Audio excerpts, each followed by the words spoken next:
Hello दोस्तों, आप सभी का स्वागत है इसके टेक्निकल क्लासेस में। तो चलिए दोस्तों, आज बात करेंगे यानी कि टी2 एक्सेप्टेड क्वेश्चंस यानी कि 3 फेज इंडक्शन मोटर का पार्ट 2 पे। इससे पिछला वाला वीडियो आप लोग नहीं देखे हैं तो प्लीज प्ले लिस्ट में जाकर के सारा वीडियो जो है यानी कि नंबर बाय अपलोड है, सीरियल बाय अपलोड है, वहाँ से आप लोग यानी कि सारा वीडियो देख लीजिए। अगर टी2 में सिलेक्शन लेना है तो सारा वीडियो को जरूर वॉच कीजिएगा, ठीक है। तो चलिए आज का सबसे पहला प्रश्न से स्टार्ट करते हैं। उससे पहले अगर आप लोग नए हैं तो चैनल को जरूर सब्सक्राइब कीजिएगा और वीडियो को शेयर करना नहीं भूलिएगा दोस्तों। यानी कि डिस्क्रिप्शन में एक न्यूज चैनल है, उसको आप लोग जरूर सब्सक्राइब कर लीजिए। आज का सबसे पहला प्रश्न दिया है यानी कि 3 फेज प्रेरण मोटर में रोटर वाइंडिंग के पोल की संख्या हमेशा, ठीक है, यानी कि पोल का जो संख्या होता है वो कैसा होता है वो हमको बताना है। तो चलिए ऑप्शन पढ़ते हैं। ऑप्शन ए में दिया है दोस्तों यानी कि शून्य होता है, तो शून्य तो नहीं होता है। बी में दिया है यानी कि स्टेटर के पोल की संख्या से अधिक होता है, ऐसा भी नहीं होता है, ठीक है। तो दोस्तों सी में जो दिया है यानी कि स्टेटर में पोल की संख्या से कम भी नहीं होता है। और डी में दिया है दोस्तों यानी कि स्टेटर में पोल की संख्या के बराबर होता है। तो दोस्तों यानी कि राइट आंसर जो होगा यानी कि ऑप्शन नंबर डी हो जाएगा, ठीक है। यानी कि ये दोनों क्या होता है, आपस में बराबर होता है। तो करेक्ट आंसर की बात किया जाए तो ऑप्शन डी हो जाएगा। अब चलिए आज का अगला प्रश्न दिया, एक प्रेरण मशीन जनरेटिंग मोड पर काम करती है जब स्लिप, ठीक है, यानी कि कोई भी यानी कि मशीन यानी कि जनरेटिंग मशीन यानी कि जनरेटिंग मोड पर कब काम करेगा, ठीक है, जब स्लिप कितना होगा। तो दोस्तों अगर स्लिप नकारात्मक हो, ठीक है, यानी कि स्लिप अगर निगेटिव हो, क्या यानी कि स्लिप अगर निगेटिव हो, ठीक है, अगर निगेटिव हो तो ये जो काम करेगा यानी कि जनरेटिंग मोड में काम करेगा। ऑप्शन नंबर किस में दिया है, निगेटिव, ऑप्शन नंबर डी में दिया है। राइट आंसर की बात किया जाए तो ऑप्शन डी हो जाएगा। अब चलिए आज का अगला प्रश्न दिया हुआ है, 3 फेज प्रेरण मोटर के लाभ है, यानी कि 3 फेज प्रेरण मोटर का लाभ क्या है वो हमको बताना है। तो चलिए ऑप्शन पढ़ते हैं। ऑप्शन ए में दिया है यानी कि बहुत सरल और बेहद मजबूत, तो चलिए ऐसा तो होता है। बी में दिया है न्यूनतम रखरखाव एकदम होता है। सी में दिया है कम लागत और उच्च दक्षता, ये भी है। तो राइट आंसर जो होगा दोस्तों यानी कि ये सारा यानी कि इसका लाभ है, यानी कि एडवांटेज है, ठीक है। तो राइट आंसर जो होगा दोस्तों ऑप्शन नंबर यानी कि डी सही हो जाएगा। कौन सा? Right answer option number D सही हो जाएगा। अब चलिए आज का अगला प्रश्न दिया है, एक प्रेरण मोटर की स्लिप डैश जब रोटर गति प्राप्त करना शुरू कर देता है, ठीक है। तो यानी कि स्लिप हमसे पूछ रहा है, वो हमको बताना है।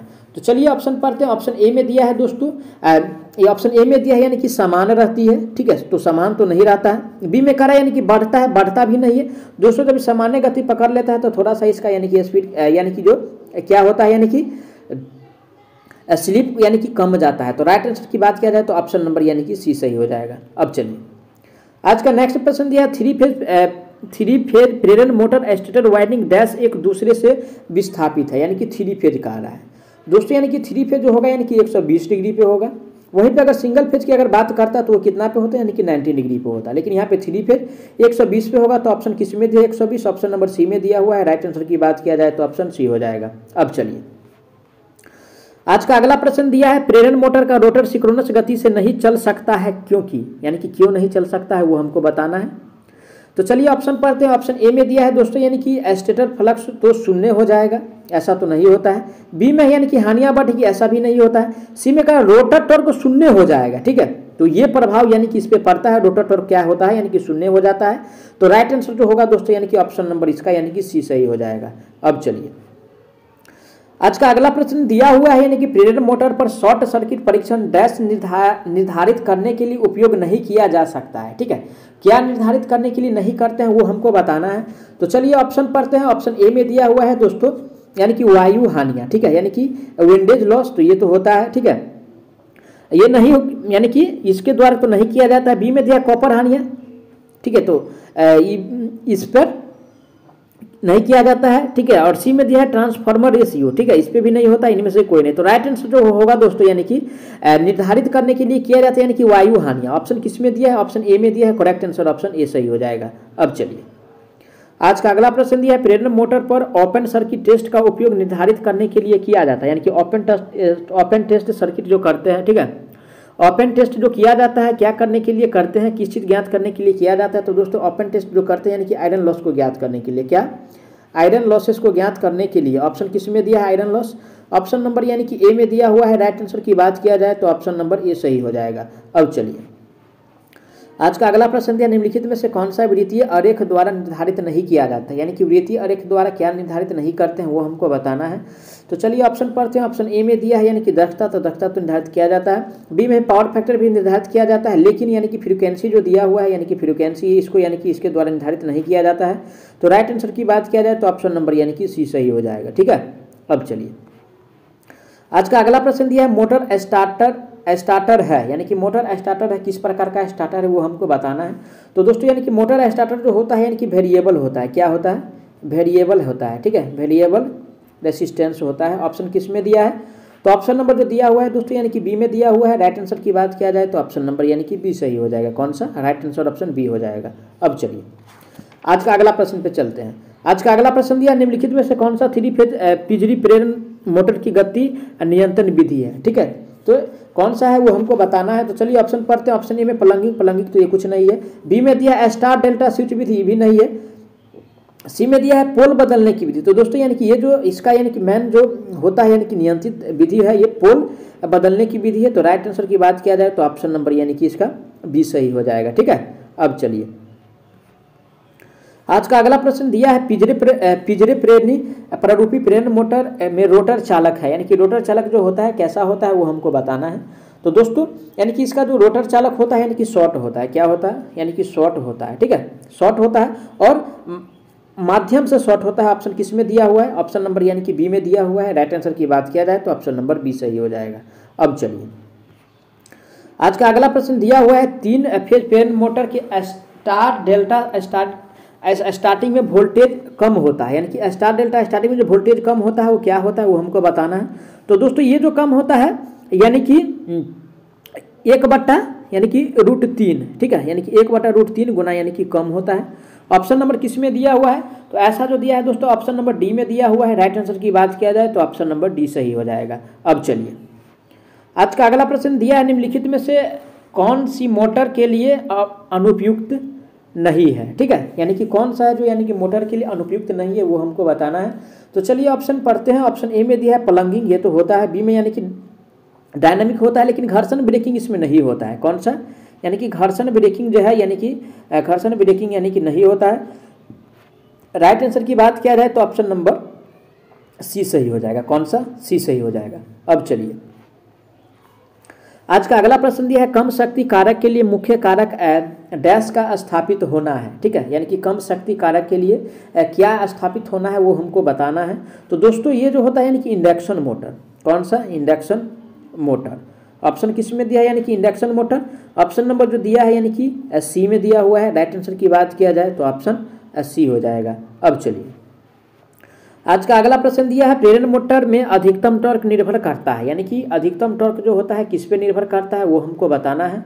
तो दोस्तों ऑप्शन ए में दिया है आवृत्ति पे निर्भर करता है। बी में दिया है रोटर प्रेरक प्रतिघात, इस पे भी निर्भर करता है। सी में दिया आपूर्ति वोल्टेज का वर्ग, इस पे भी निर्भर करता है। तो राइट आंसर जो होगा दोस्तों ऑप्शन नंबर डी सही हो जाएगा, यानी कि सभी पे डिपेंड करता है। तो करेक्ट आंसर डी हो जाएगा। अब चलिए आज का अगला प्रश्न दिया है, जब डबल पिजरे प्रेरण मोटर के यानी कि समकक्ष सर्किट आरेख का निर्माण किया जाता है तो 2 पिजरे पर विचार किया जा सकता है, यानी कि 2 पिजरे पर कैसे विचार करेंगे वो हमको बताना है। तो दोस्तों ये समानांतर में अगर हो, ठीक है, अगर समानांतर में हो तो विचार किया जाता है। तो राइट आंसर ऑप्शन किस में दिया है, समानांतर। ऑप्शन नंबर बी में दिया है, करेक्ट आंसर यानी कि बी हो जाएगा। अब चलिए आज का अगला प्रश्न दिया हुआ है, यानी कि 3 फेज प्रेरण के मामले में प्लंगिंग का मतलब क्या है, यानी कि प्लंगिंग जो होता है, ठीक है, यानी कि प्लंगिंग जो होता है वो क्या होता है वो बताना है। तो चलिए ऑप्शन पढ़ते हैं। ऑप्शन ए में दिया है स्टार के बिना लाइन के सीधे यानी कि मोटर लगाना, ऐसा नहीं होता है। बी में दिया है हार्मोनिक के कारण रोटर का काउलिंग, ऐसा भी नहीं होता है। सी में है लोड पर मोटर शुरू करना जो रेटेड लोड से अधिक है, ऐसा भी नहीं होता है। डी में दिया है मोटर को रोकने के लिए 2 सप्लाई यानी कि फेजों को आपस में बदलना। तो दोस्तों यही प्लंगिंग कहलाता है, यानी कि फेज को बदलना प्लंगिंग कहलाता है। तो राइट आंसर ऑप्शन डी सही हो जाएगा। ठीक है, अब चलिए आज का अगला प्रश्न दिया है, एक प्रेरण मोटर के समान है, यानी कि प्रेरण मोटर के समान क्या है वो हमको बताना है। तो दोस्तों यानी कि प्रेरण मोटर के जो समान होता है यानी कि असिंक्रोनस मोटर होता है। क्या होता है, असिंक्रोनस यानी कि मोटर होता है। ऑप्शन किस में दिया, असिंक्रोनस मोटर। ऑप्शन नंबर यानी कि डी में दिया हुआ है। राइट आंसर की बात किया जाए तो ऑप्शन नंबर यानी कि डी सही हो जाएगा। अब चलिए आज का अगला प्रश्न दिया, एक प्रेरण मोटर की दक्षता ट्रांसफार्मर की तुलना में है, यानी कि प्रेरण मोटर का जो दक्षता होता है ट्रांसफार्मर की तुलना में कितना होता है वो हमको बताना है।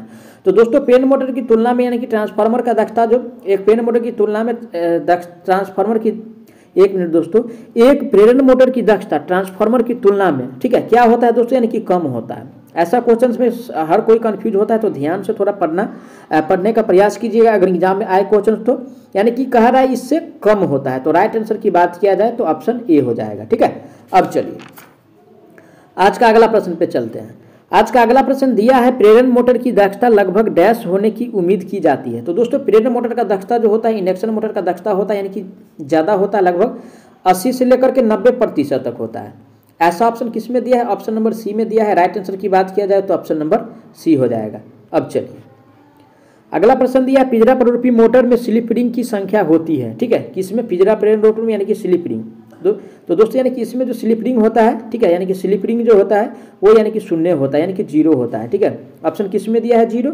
ऑप्शन नंबर यानी कि बी सी में दिया है 0, तो राइट आंसर की बात किया जाए तो ऑप्शन नंबर सी हो जाएगा। अब चलिए आज का अगला प्रश्न दिया है, 3 फेज प्रेरण मोटर डबल गेज रोटर का उपयोग के लिए किया जाता है। ठीक है, डैश के लिए किया जाता है, क्यों करते हैं यानी कि वो हमको बताना है। तो दोस्तों ये जो किया जाता है यानी कि स्टार्टिंग टॉर्क बढ़ाने के लिए, क्या, यानी कि स्टार्टिंग, ठीक है, यानी कि स्टार्टिंग यानी कि टॉर्क जो होता है उसको बढ़ाने के लिए। तो ऑप्शन किस में दिया है, ऑप्शन नंबर जो दिया है दोस्तों यानी कि बी में दिया है। राइट आंसर की बात किया जाए तो ऑप्शन बी हो जाएगा। अब चलिए आज का अगला प्रश्न दिया है, प्रेरण मोटर में रोटर करंट की आवृत्ति डैश के बराबर है। तो दोस्तों एफ आर बराबर जो होता है यानी कि एस गुने एफ होता है। ठीक है, ऑप्शन किस में दिया हुआ है ऐसा, तो स्लिप गुने इनपुट जो दिया हुआ है। ठीक है, ऑप्शन नंबर यानी कि ए में दिया हुआ है। राइट आंसर की बात किया जाए तो ऑप्शन नंबर ए सही हो जाएगा। अब चलिए आज का अगला प्रश्न दिया है, एक 20 HP पिंजरा प्ररूपी प्रेरण मोटर के लिए स्टार्टर है, कितना के लिए कह रहा है, यानी कि 20 HP के लिए। और दोस्तों 20 HP के लिए जो स्टार्टर प्रयोग करते हैं यानी कि ऑटो ट्रांसफार्मर स्टार्टर का प्रयोग किया जाता है। ठीक है, ऑटो ट्रांसफार्मर स्टार्टर का प्रयोग करते हैं। ऑप्शन किस में दिया हुआ है, ऑप्शन डी में दिया हुआ है। राइट आंसर की बात किया जाए तो ऑप्शन नंबर डी सही हो जाएगा। ठीक है, अब चलिए आज का अगला प्रश्न दिया, प्रेरण मोटर में लोहा हानि मुख्य रूप से होती है, यानी कि प्रेरण मोटर में लोहा हानि जो होता है कैसे होता है वो हमको बताना है। तो चलिए ऑप्शन पढ़ते हैं। ऑप्शन ए में दिया है दोस्तों यानी कि स्टेटर और रोटर, तो ऐसा नहीं है। बी में है यानी कि रोटर और रोटर दांत, ऐसा भी नहीं होता है। सी में है स्टेटर और स्टेटर दांत, तो राइट आंसर जो होगा दोस्तों यानी कि ऑप्शन नंबर सी सही हो जाएगा। ठीक है, अब चलिए आज का अगला प्रश्न दिया हुआ है, यानी कि रोटर आवृत्ति है डैश जब प्रेरण मोटर रुकी अवस्था में है। ठीक है, अगर रुकी अवस्था में कह रहा है तो दोस्तों यानी कि रुकी अवस्था में जो यानी कि इसका यानी कि आवृत्ति जो होगा यानी कि कितना हो जाएगा, यानी कि 50 हर्ट्ज हो जाएगा। कितना, 50 हर्ट्ज हो जाएगा। ठीक है, कितना, 50 हर्ट्ज। तो ऑप्शन नंबर किस में दिया हुआ है दोस्तों, यानी कि 50 हर्ट्ज। ऑप्शन नंबर यानी कि सी में दिया है, क्योंकि रुकी अवस्था में यानी कि स्लिप जो होता है दोस्तों, यानी कि रुकी अवस्था में यानी कि स्लिप जो होता है यानी कि 1 होता है, इसीलिए इसको यानी कि 50 हर्ट्ज होगा। तो राइट आंसर की बात किया जाए तो ऑप्शन नंबर इसका सी सही हो जाएगा।